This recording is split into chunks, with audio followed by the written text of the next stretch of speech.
Assalamualaikum warahmatullahi wabarakatuh. Di sini saya akan menjelaskan materi tentang stereokimia. Sebelumnya, perkenalkan nama saya Risnawati Teapon, NPM 032920111001. Sebelum masuk lebih dalam, kita harus mengetahui dulu apa itu stereokimia. Stereokimia merupakan ilmu yang mempelajari tentang struktur tiga dimensi dari molekul. Perlu diketahui bahwa stereokimia ini sangatlah penting karena stereokimia ini sebuah struktur yang memiliki rumus molekul sama hanya karena susunannya berbeda akan mengakibatkan fungsi yang berbeda pula. Hal ini sering terjadi pada produk hasil sintesis. Produk berupa racemat, yaitu dua produk isomer yang berlawanan strukturnya.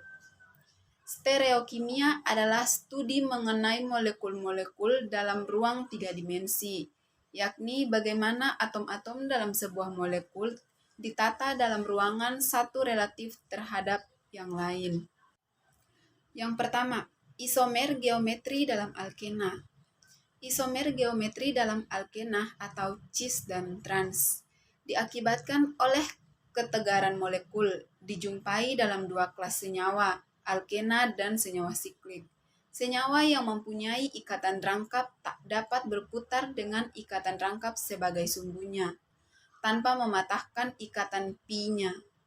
Karena kekakuan ikatan pi, gugus-gugus yang terikat pada ikatan pi terletak tetap dalam ruang relatif satu sama lain. Syarat isomer geometri dalam alkena yaitu tiap atom karbon yang terlibat dalam ikatan pi mengikat dua gugus yang berlainan, misalnya atom hidrogen dan klorida. Jika salah satu atom karbon berikatan rangkap, itu mempunyai dua gugus identik, misalnya dua atom hidrogen atau dua gugus CH3, maka tak mungkin terjadi isomeri geometri. Selanjutnya, sistem tata nama E dan Z.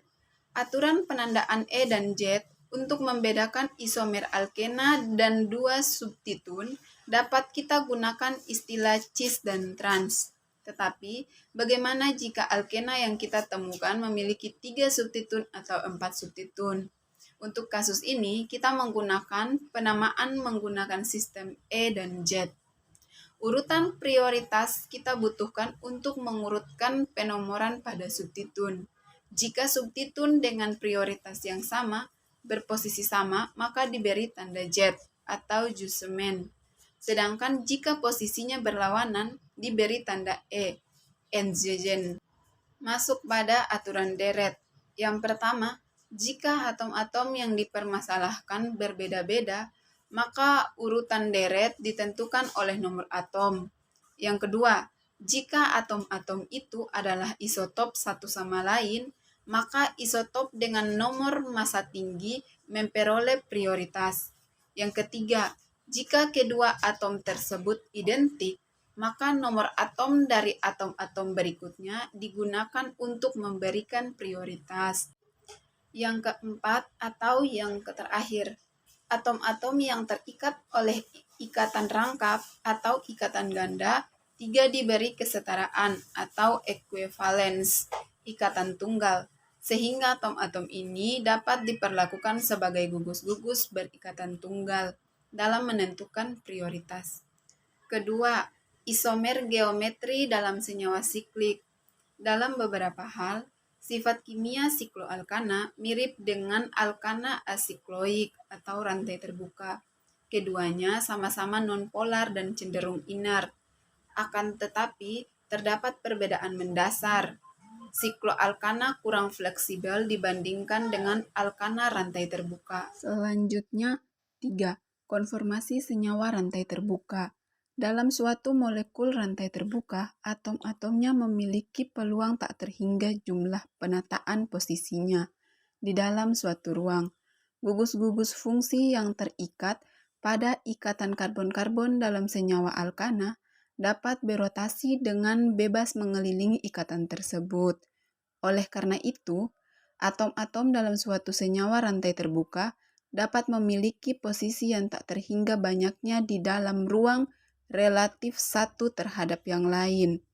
Pengaturan posisi atom yang bervariasi atau berbeda-beda yang diakibatkan oleh rotasi ini disebut konformasi. Untuk menggambarkan konformasi, digunakan 3 jenis rumus, yaitu yang pertama rumus dimensional, yang kedua rumus bola dan pasak, yang ketiga proyeksi Newman.